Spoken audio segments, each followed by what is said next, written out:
Happy Wednesday, everyone. I am so delighted that you're here today. We are about to kick off a live with Steve Jones from pocstock, and I'm really interested in this one. Hopefully he's going to jump on here in just a second. I see Nicole, I see Corey. Look, here's what I'm really excited about as it goes this way. Actually, I'm going to pause. How are you doing today?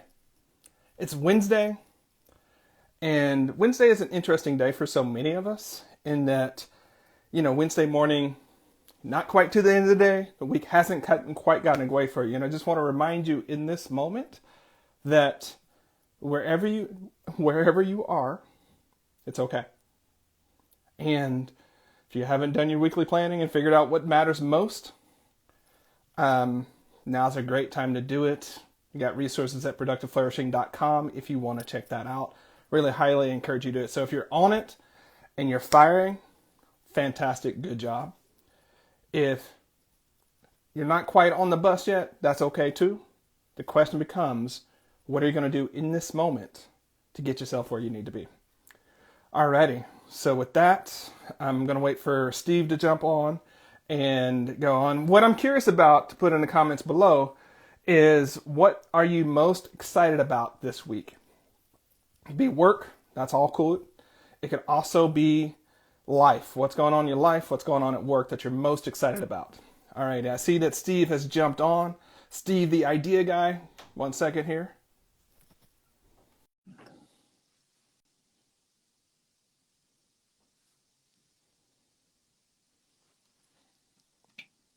Just invited him on. Yes, can you hear me? I can hear you loud and clear, man. You got that radio voice. You got me jelly already, man.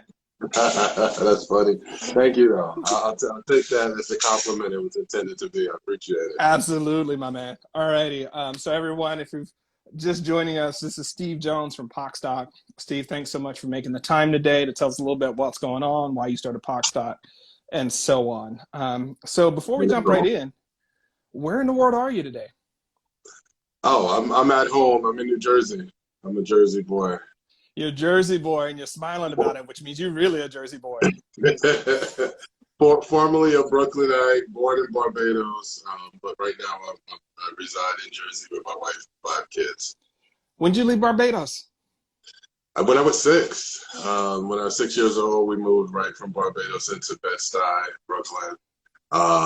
And, I fell in love with the country, been here ever since. So, well, so glad you're here in the country. That's an interesting journey. I'm always interested about journeys from other places to the United States, especially for people of color, because it's a different experience, right? It is a really different experience, especially if you come from the Black diaspora. That ends up becoming really interesting nuances and plays. We may or may not get into that, Steve, but I just wanted to say I see you on that journey. No, and I'm happy to be seen, and it's a very interesting journey for a lot of people who come from outside the country. We get to see a different perspective. So when we come here, we look at America and all it represents through a different lens than people who have historically, generations of Americans. So we have a unique perspective. So it's not better or worse, just a different perspective. Yeah, well, let's hang out here if you don't mind a little bit, right? Because I'll let you talk about what, as I've talked to some other members of the Black community that I'm in, it's like there's the combination of the immigrant story, but also an unusual Black story, and those come together to create a different understanding for what it means to be Black in America. Does that ring true for you? It does. It does. There is Black as a global, as a global grouping for all, people of color. Then you have Black Americans, which are obviously, from a cultural background, there's some nuances there and there's some differences there. There's some history there. TJ, my son just joined. Appreciate you, fam. But I would say that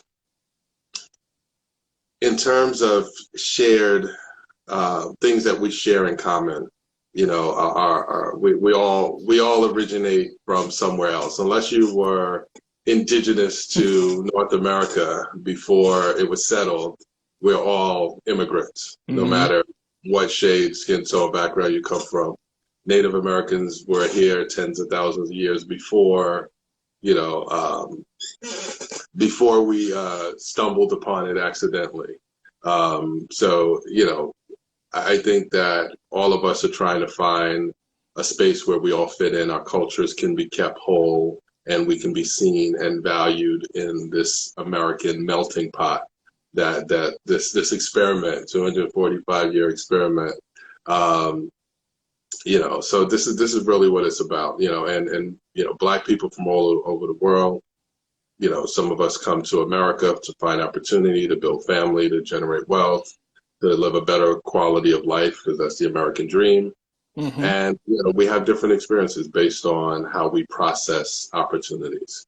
And I've seen from an early age, you know, I was 5, 6 years old when I came here, that Black Americans look at America differently than people who come here from another country, because we come clean of all of the historical trauma, which is real, but we come without that trauma. And I'm an American, you know, I'm a citizen. I've been here my whole life, so you know, I don't want to talk like I just came here, but you know, first generation. You know, my family's first generation American. You know, so yeah. It's very interesting. Yeah, I love that. And you know, when I look at the stories that my dad told me, being, you know, in America his entire life as a Black man, born in 1940, and the stories that what his lived experience, and then the lived experience of my grandfather and grandmother and all those kind of whatnots, to go to your point, there's a certain way in which the generations transmit certain stories. That when you're an immigrant, there are different stories that get transmitted, right? And there's just cultural context of that's important. So I'm glad, you know, I didn't expect, to be honest, Steve, I didn't expect for us to just jump right into it like that. But then you haven't watched my other interviews. I haven't watched. Yeah, you get it, right? But I think that's important, because as we start thinking about pocstock, and this is a stump that I'm on about a lot of different things, is like, look, no matter what culture you come from, no matter what, you know, racialized group you come from, you're not a monolith, right? Black people are not a monolith. So like, you know, I'm a light-skinned one, which means a whole lot of different things, right? Come from the South. Real. Colorism is real, right?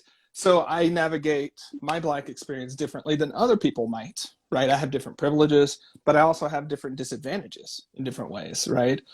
But that's what gets me about this, and why I'm so excited about pocstock is, you know, there's that statement that you can't become what you don't see.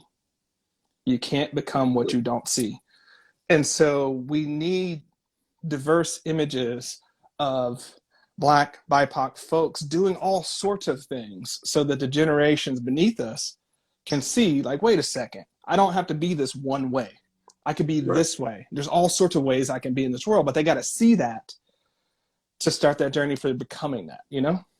No, absolutely. And it's especially important for Black Americans. I know other cultures within, you know, pocstock represents, you know, 4 major cultural racial groups: Black, Hispanic, Asian, and Native Indigenous people of color. But I'm obviously, as a Black man, I'm very hypersensitive to what images that we have been shown in the media over the course of my lifetime, and how those images, whether it's moving pictures or stills, have impacted and shaped how people see Black Americans, right? And you know, I don't want to sound like a broken record, but I do feel that most people who come in contact with Black Americans have not necessarily had a negative personal experience. Most of the negativity that they see or experience about us has been through, you know, media, whether it's news stories, whether it's movies, whether it's, just different forms of conversations that are had about us. So we've been in the media being represented since there has been media, it it has not been represented well, and it hasn't been the whole story, and it hasn't been represented by us. We haven't been telling our own stories as much as we should in order to make sure that people see the positive and the positive sides of us, the beauty of us. You know, we pocstock, we do a lot of work in terms of making sure that people, you know, make sure we have conversations around different aspects of different cultures, like the Black Dad Challenge we do for Father's Day to promote positive images of Black fathers. Because, you know, when somebody says, hey, I got a story to tell you about this Black dad, you gather around to hear it, you're going to think, okay, there's a guy with 6 baby mamas and, you know, 10 kids and all kind of stories, which, you know, to a certain extent, there's somebody who fits every stereotype, but that's all you hear. You know, a couple of years ago when we started the Black Dad Challenge, there was very little positive imagery of Black fathers in the media. And we've had you know, we're going on our 3rd year of it, and now we're starting to see some progress in that area. Obviously can't take credit for it, but we're adding another voice to the chorus of positive, you know, positive movement towards, you know, having us included in a positive way. So, you know, yeah, we're very important to this country. And I think we're still trying to find our foothold and find our place in this ever-changing cultural landscape. And, but yeah, no, it's very important that we tell our own stories, and having the imagery to support it. You know, I was, prior to pocstock, I ran a award-winning web design company for 15 years. And I produced websites, email marketing campaigns, social media campaigns for Fortune 500 companies, of, you know, of all, across all industries. And it was painfully difficult to ever find good, positive images of us doing everyday things, just tying our shoes, walking across the street, hugging our kids. You know, it was very difficult to find those kinds of images. And that was you know, the moment pocstock kind of came to mind. You know, then I said, do Asians have this problem? Yes, Asians are underrepresented in the media. Do Hispanics, one of the fastest growing demographics in the US, do they have this problem? Yes, they do. So I said, okay, this is a big problem. You know, it's very hard to quantify you know, in terms of data outside of just the numbers, you know, but we represent collectively $5 trillion in annual spending. Right. You know, and, you know, brands cannot ignore that. You know, it's a huge need. There isn't any other company that is doing the work in the way that we're doing it. And we're trying to partner with other companies, and, you know, we want everyone to have access to our imagery. Yeah. You know, so everyone at the sound of my voice, you know, go to pocstock.com and check out what we have. You know, there's something, you know, we're still building. It's not a fixed library. We're adding thousands and thousands of images every month. So if you don't find it in January, check back in February. And I'm gonna stretch you a little bit more on this one. Like, and if you don't find it, email the team to let them know that you're looking for certain things. So I'm gonna play this out a little bit more, because I don't know how many people know what we're talking about on this one, Steve. Like, okay, how many? Sure. So like, if you're listening to this, I'm gonna ask you, how many times have you seen a photo of a Black man reading a book?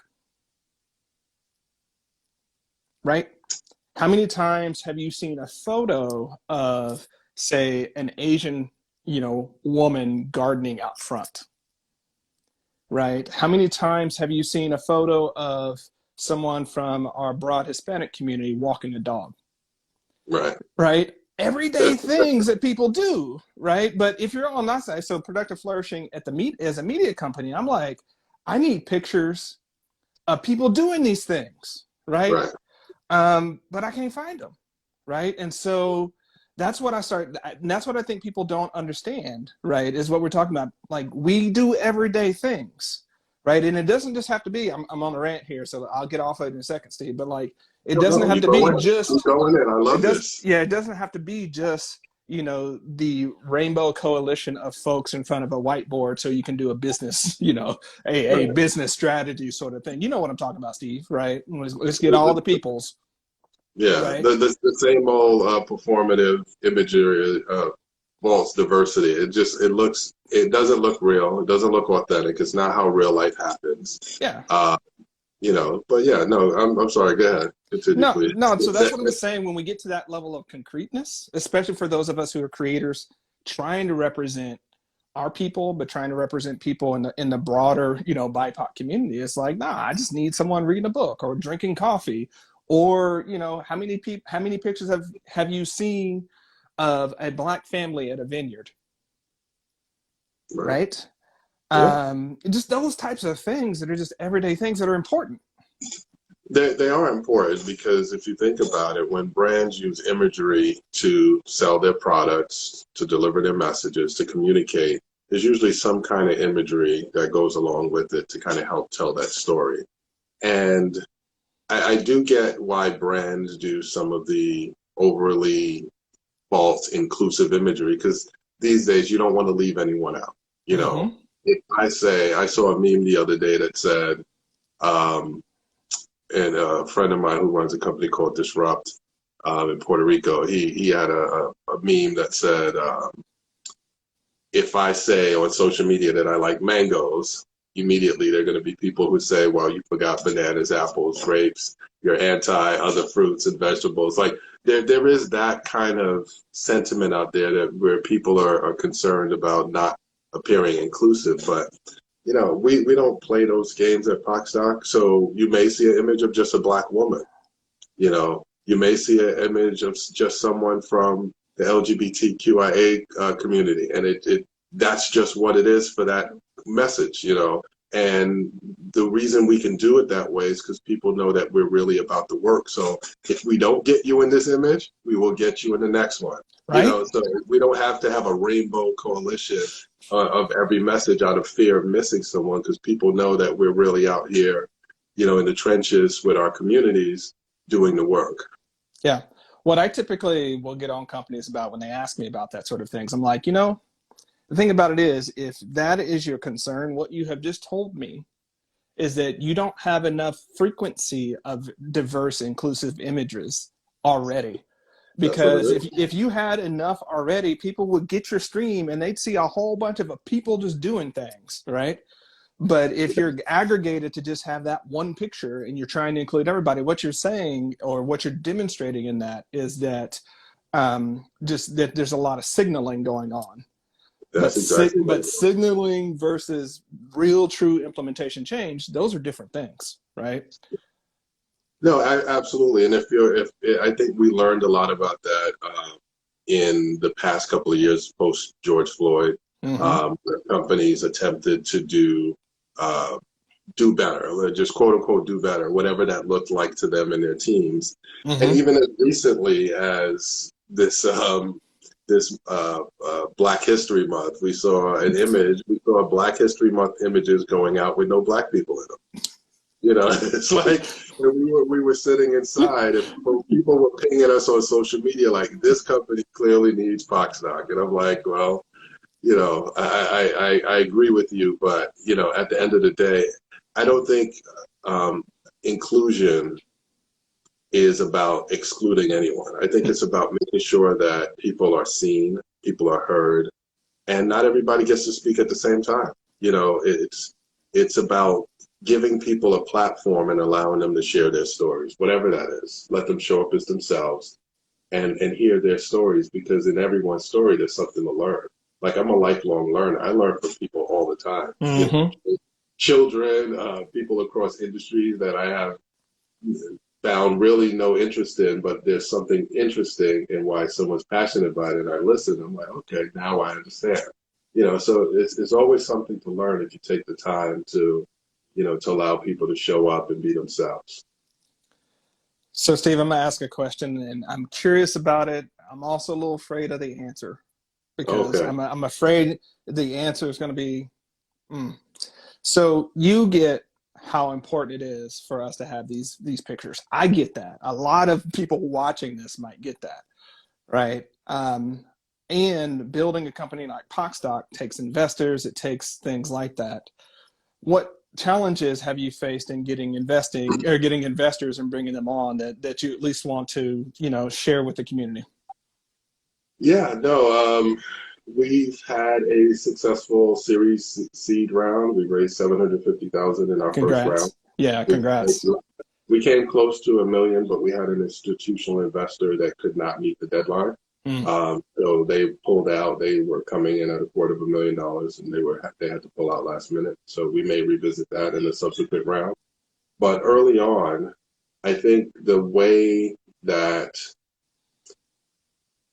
I pride myself into being a fairly smart guy, and I'm able to navigate new spaces without fear of not knowing everything up front. Like I go into things that I don't know, I figure it out, and I'm able to adapt and pivot. One of the biggest challenges early on we found in trying to raise money was so the very first conversation, Deshaun Brown was the first co-founder that came aboard, then came Tamara Fleming. But Deshaun and I walked around with meeting with some investors early on, and we were sitting across the table, a coffee table. They loved the idea. They're like, wow, this is amazing. This is going to be wildly successful. And they were on board right away. But we didn't have the savvy early on to convert that interest into actual investment. We didn't understand fully the different vehicles, whether we're doing convertible notes, safes, whether we're doing price equity. We didn't understand those things 2 years ago when we started trying to raise money. And then the pandemic hit, economic downturn, and those investors retracted. Mm-hmm. We just said, let's just continue to self-fund. But early on, it was really about learning the language of investors. Investors look at business opportunities in a different way than investors. So there has to be someone that helps to bridge the gap between founder interest and investor interest. And initially, we did not have the investor lens fully on. Like now we understand how investors look at our business opportunities. So when we're able to speak to them, we're a lot better well-versed. Obviously, there's still a lot more to learn because we haven't worked with venture capitalists yet, because that's a whole nother level of investment. We only first work with angel investors. So just learning the different type of investors, what their triggers are, what their interests are. A lot of our investors came aboard because of the concept, the trust in the founders. They just love the business idea. They see that we're a well-intentioned, mission-driven group, and they see the market opportunity for us to grow this business, right? So we didn't do pitch competitions. We didn't do any of those things. It was very informal conversations, and a lot of that was led by a new member of our team. His name was Chad. He came along. He said, "Hey, are you guys looking to? I hear you guys are looking to raise money." We're like, well, we put it on pause. He said, "Well, I can help you raise that money," and he in 3 months was able to help us almost raise our full amount. Where initially, I'll say this: the biggest challenge outside of acumen was getting fellow people of color to invest. Wow. Yeah. Wow. Yeah. Getting people of color to even invest $5,000 took 10 conversations, and still didn't end in a yes. It was still I get you, man. Like it's like, man, I only get Steve for another 5-10 minutes, because that's a whole conversation there, right? But I'm actually heartened. Yeah, I'm heartened because I said I was scared about the answer, right? And I didn't know that, right? Because I've been doing business stuff long enough, like, started in 2007, 2008, in that time frame. And the conversation around some of the stuff we're talking about was so different back then, right? So different. Like, what do you mean you're gonna have an image thing that's just all people of color? Like, nah, right? What about all this other stuff? It's just so different. So I'm glad to hear that wasn't the main challenge, or at least that's not what you reported, because that was what I was scared of, to be honest. No. There were some concerns with investors. There's some bigger companies out there that they were part concerned with. We talked to quite a few of these diversity-focused investment companies. None of them have invested, right? Mm. We're now the largest Black-owned stock media company, and none of the Black investment companies invest, right? Mm. Yeah, that's I rough. say 75% of our investors, 60% or so, are not Black, right? So Is that there a that trend is a for the big no? I challenge. gotta ask. I'm sorry, I have to ask. Is there a general trend for the no, or is it just ghosting and just not like what's going on there? So I don't know what's going on in people's lives, and I don't pretend to say because you didn't invest that there's something Hmm. specifically challenging there. But when there's a pattern, then I start to read patterns. Yeah. Yep. You know, for me, it was as a mission-driven company that's focused on, increasing representation for people of color. Part of our mission is to make sure that people of color benefit from this empire that we're building. We're Right. building a media empire, and we would like people of color in front of the camera, behind the camera, on the balance sheet, on the stock certificates. We would like people of color to benefit from this because one day this is going to be a huge global conglomerate, Yeah. and we would love Black people involved in wealth building. Yeah. We're going to raise the money. We're going to make the money. That's not the challenge. The challenge is, when that wealth is distributed, we want it to be distributed to communities of color. But you Look. have to be in to win, right? So, Right. That's what I'm saying, man. It's like how I'm so I get it. I get it, in so many different things. There's a lot I'm not saying, obviously, because I'm not trying to read into things, but I'm like, how are we as a community going to really start getting this generational wealth building thing locked on when we have opportunities like this and we're not getting in? And I know there's a big acumen gap. There's a big there's a lot going on. So I want to temp some of my stuff down on that. But to be honest, Steve, I wish I would have known about that. I'm not saying I don't have enough of the figures to be able to invest, but I'm like, this is a no brainer, we right? were letting people of color in at $5 grand, $10 grand. So, Mm-hmm. that's not a high bar. I'm not telling what's going on in anyone's personal financial situation. Sometimes you have it, sometimes you don't. Sometimes it's about timing. But we lowered the Yeah. bar that low to allow more of us to get in, and it's still, you would expect the gold rush, but no. But it's all good. We will have subsequent rounds. They just won't. Um, the bar will be higher at that point. I So. was hoping you wouldn't tell me that. No, I'm serious though. This is what I'm talking about is as a broader, as a Black community, but as a broader BIPOC community. Um, we, if we are going to if we are going to address generational poverty, we have to start looking at the mechanics of generational wealth for today. You know, No. and so that's what I'm looking at on that side is like if you like you mentioned all of the ladders, but it's like there's cash and money at every level of this, right? Absolutely. And if you are just a consumer, if you are just a customer, you are not really I mean, you get cool stuff, but that is one of the least valuable exchanges that you can have with a company that has different options. Like you can work at it, you can invest in it, right? You can all sorts of things. So I'm gonna try to get off that, Steve, but it's just one of those sort of things where I'm like, this is where we need to be and be thinking about. Because when we think about, use seven generations thinking or use ancestral thinking, we got to get on it. Yeah, no, absolutely. And I would just say finally, just support businesses where the founders are people of color. Whether it's pocstock, whether it's your local flower shop, whatever the business is, that's how we generate wealth, right? So we have to put the money in the hands of people who can then put that money into communities. Hopefully we'll put more money in than goes out, before it cycles out to the broader communities, which is another issue. In terms of the times money cycles through the Black community, it's like, I believe the numbers are like once. It just comes in and goes right out. But if we can at least have it cycle a few times before it goes out, we can start to hold on to some of that wealth. We're scheduled to be at net zero wealth in the next 20 years. Like we will have zero wealth in our communities in the next 20 years. Yeah. So, and that's horrifying, right? Yeah.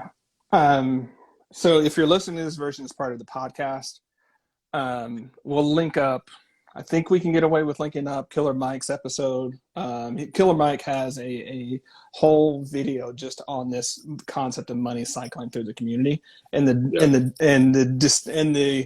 disparate and asymmetrical ways it cycles through different types of communities. So we'll link that up. My team can't go and find it fast enough probably, but this is a big issue that we need to be addressing. Of like, how do we, it's kind of like inventory turn, Steve, where it's like there's a certain amount of time in which that you hold that cash before it goes back out. Right. And that's part of how you get that. So Nicole asked, when is the second round of funding? Do you know? We're still figuring that out. So it could be in Q2 or Q3. Like it may be this year. It may be, we're evaluating now. In terms of looking at the analytics to how the company's performing and see what kind of cash infusion we'll need to take on some of the bigger missions that we're on. But it may be as early as July. I don't want to say definitively, but stay in contact with us. We generally post on social media. Follow us on LinkedIn, and we normally post when something new or exciting is happening. We'll post, hey, we're opening a new round. And we give people plenty of time to participate. Great. And I'm not going to push any regulatory issues. Some of y'all don't know that you have to be careful once you start taking investment rounds to carefully communicate some of those things unless you get into SEC trouble. So we're not going to push Steve anymore about that. We know it's sometime coming up in the next maybe few quarters. No terms have been listed. SEC, get off of us right now. Right. But yeah, it's good to know that it's sometime in that time frame and not like 2 years from now, in case people want to support pocstock in different ways, and in all the different ways in which we can support pocstock, which means I'm going to shout out, if you need stock photos and you want to represent the true diversity of the United States or the world, check out pocstock. Check it out. You don't have to go through all the other sites to find the 5% of the photos that might actually work for you. There's a whole site for you. So check that out. Follow pocstock, see what's going on with there. And if you want to really build this and partner with them, talk to Steve, talk to the team, be on the lookout for that. Steve, is there any other way that we can help with pocstock? No, I mean, that was fantastic. Hey, my daughter just joined. So it's being class. Thank you. That's going to be another conversation. That's another conversation. Thanks, but I will say that just follow pocstock on social media. Keep us up to speed on what kind of things you're looking for. If you go there and you don't see something, feed us ideas. Help us spread the word. One of the biggest challenges we have right now is we're a new brand. We're picking up steam, but we have to get the word out to as many people as possible. So like, share, comment, show love. If we're doing something right, let us know. If we're doing something that you feel we could be doing better, let us know that as well. This is for us, by us. So, we want to hear from you either way. All right, FUBU all the way. Steve, thanks so much for joining me today. You have a new team of fans at PF, and we look forward to being customers, and who knows what else is going to happen along the way. So thanks so much for joining us today. Thank you so much for having me. Shout out to the pocstock team. Shout out to the PF team. Love you. All right. Peace out. Peace.